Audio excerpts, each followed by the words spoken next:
Here I have a great double step setup because it starts small, gets harder and harder as you go bigger and bigger. So starting on this small spot, there are a lot of different ways you could ride this, but if you're just learning to do double steps and this is a struggle for you, the easiest technique is going to be to just ride up both ledges, setting the front on each one, giving it a second blip to get to the top, and taking it slow, setting the front tire down between them. There's just enough space, but when you're trying to decide what techniques to use on the first one, you should always look at the second one and see how much speed you need for that, and that will determine what technique to use to get up the first one. You also want to always try to land as close to the edge as possible with the rear tire. If you go in too fast, hit the first one too hard, you might bounce and the front tire could land in the bottom of the second one.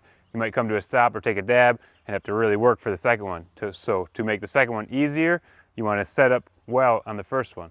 So I'm just going to come in nice and slow, controlled, ride up the first one, same for the second one.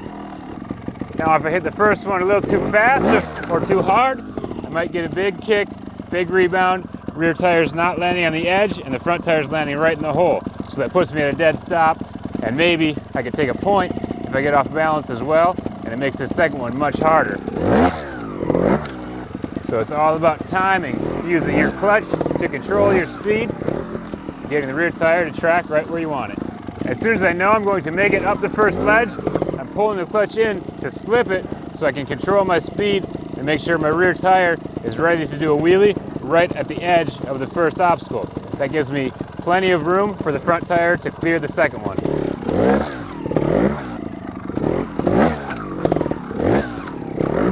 Now I'm moving over a little bit and it's a bit harder. The second step is much taller and much closer, so I will need to carry the front tire up in the air over the first one in order to make the second one. There isn't enough room to set the front tire down, so I need to decide if I'm going to zap this, ride up it, or splatter it. Now for me personally, I prefer a zap on stuff like this because it sets your rear tire right where your front tire was, and it also is much easier to hold the front tire exactly where you want it, and in this case, it sets you up perfectly for a double zap. You just have to react very quickly to be ready for that second zap. As soon as your front tire hits for the first zap, and you know you are exactly where you need to be, you can then look to where your front tire needs to go next, and that is near the top of the second ledge. And that will set you up perfectly for the front tire to hit where you want it, and you can focus on your quick timing to get that second zap. This one is nice because the second zap doesn't have to be quite as good. Since it's not quite as steep as the first one, you don't need quite as much lift, so always keep that in mind. Look at the angles and determine how high you really need to lift the rear tire. Maybe you can get away with just getting some, or maybe you can actually just drive into it, but something like this really gets your timing set up pretty well when you do need to double zap something, because it will catch you if you don't quite make it, but you can also work on being very precise and perfect. Now I'm going to just ride into both of them with the rear tire and show you why I don't like that quite as much. The biggest reason is when you drive the rear tire into the bottom of this, since it's tall enough and steep enough, you have to hit it pretty hard, but that can be hard to be consistent. Sometimes it'll rebound too much and you'll lose a lot of that upward and forward momentum because the tire has to come back down and land, the suspension compresses, and then you're going up again. So it's hard to time it where you just get enough and the rear tire just rolls over the edge. With a zap, you know you can set your rear tire right there, but this time I'll show you driving it in and driving it up. So that looked like it worked pretty good, right? But now let me show you if I hit the first one a little bit too fast or a little bit too hard and get too much rebound, then it can make the second one a little bit more work.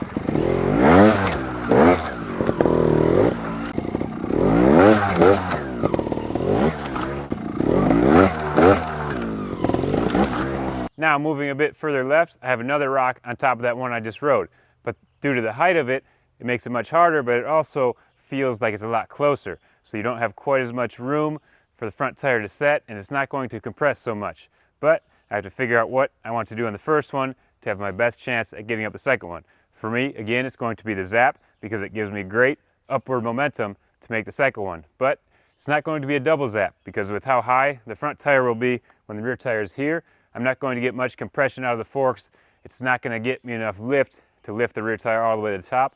So instead, I'm going to zap and then I'm going to drive into the bottom of it. Just let the clutch out. As soon as the front tire hits and the rear tire is here, I'm not going to wait for the forks to compress.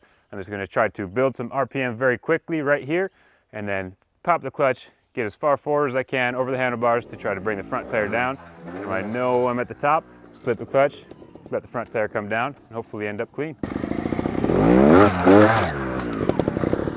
Now we'll try to drive into the bottom one. So obviously that was still effective, still worked just fine, but me personally, I would almost always choose a zap here when it's a 90-degree angle like that. I just like the pinpoint precision that it gives you to be able to drive up the second ledge. And of course, there's another option, and that would be to splatter into the first one, then drive up the second one. That can be a great option when it's really muddy, and you just want to get that tire spinning out of the mud and hopefully find some traction, dig down to something. It's just going to be very difficult to hit exactly where you want and be able to control that drive for the second one, but I'll show you what that looks like now. As you could probably tell, that was the fastest and most aggressive way. It was also the first time I used second gear. Everything else was done in first gear, but I would say the ride up is probably the easiest. The zap is the most precise and most preferred for myself, but the splatter can really come in handy when it is muddy and you can't rely on traction so much. You can use that speed to carry you to the top, but it's good to have all three options, so remember to practice as much as possible on the same obstacle. Try it every different way you can, so then when you get to the sections on the first loop, you can decide what's going to work best for you, and that might change throughout the day. So by the third loop, if it rains, maybe you started with a zap because you had your traction in the morning, but by the end of the day, it gets muddy and you go to a splatter. So you need to weigh your options and hopefully choose wisely enough to keep it clean.